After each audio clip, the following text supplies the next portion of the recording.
Hey, hi, Sue Moore here, recovered banker and founder of the Moore Connection, where I show bankers and financial service professionals how to turn their desire for additional monthly income into reality by starting their own home-based business.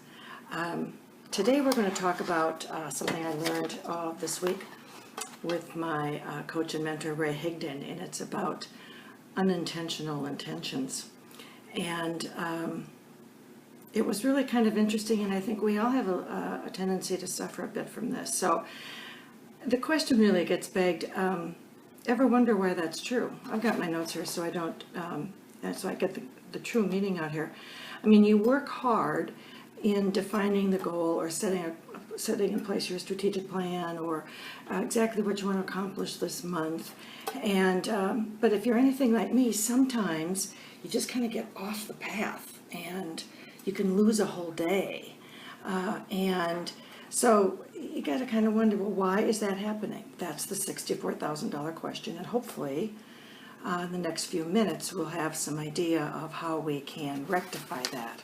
So anyway, as I said, while your intentions are clearly outlined and stated, it's really critical to be aware of what pops into your mind when you think or say the intention of what you have desired to do for yourself. Enter counter intentions. That's probably what is exactly happening there. So what is a counter intention? It is whatever comes up mentally that is so powerful that it holds you back from accomplishing what you want to do. So let me give you a couple of examples. So let's say these intentions out loud, and be thinking about what pops into your mind as you say these. So okay, say this one: I want to make $10,000 this month, or I want to be financially free and have all the time freedom I want. Or you could say, I want to be a multimillionaire. Okay, what came to mind? How about things like, oh, you can't make that kind of money, or that's impossible. What in the world are you thinking? Or I just don't know how to do that.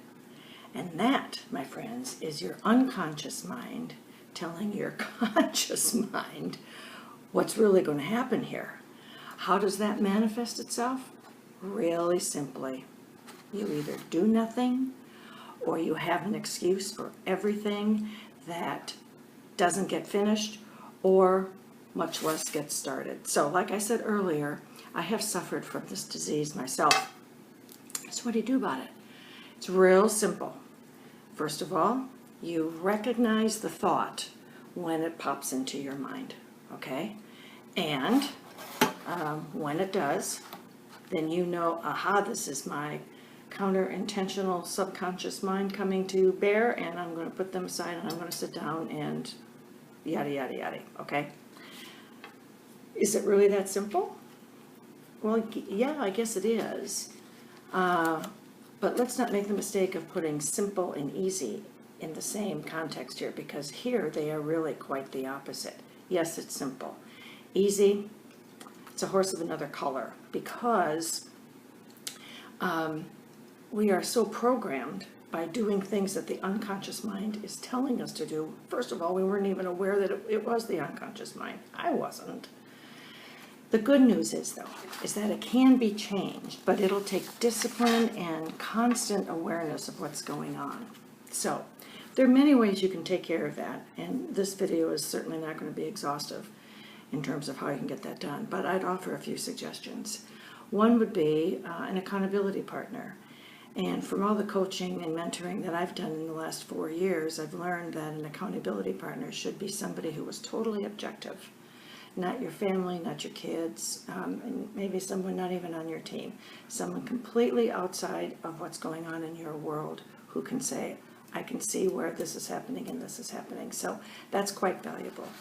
Another thing that you can do for yourself is to create very intentional, positive statements. Things like, I am happy and grateful that I'm becoming a better leader, or I am happy and grateful that I have found a better way to make significant money by putting those affirming thoughts into your unconscious mind. Every time something counter pops up in your head, things will begin to change over a period of time. So in so doing that, you are turning counter intentions into intentional actions that will produce good things popping up in your life.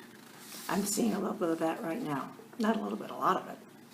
So that's our message for today. I hope you got some value out of it. I blog over at suemoore.net if you want to find some other information on not only that subject, but on lots of various subjects that I work on in the home-based business industry.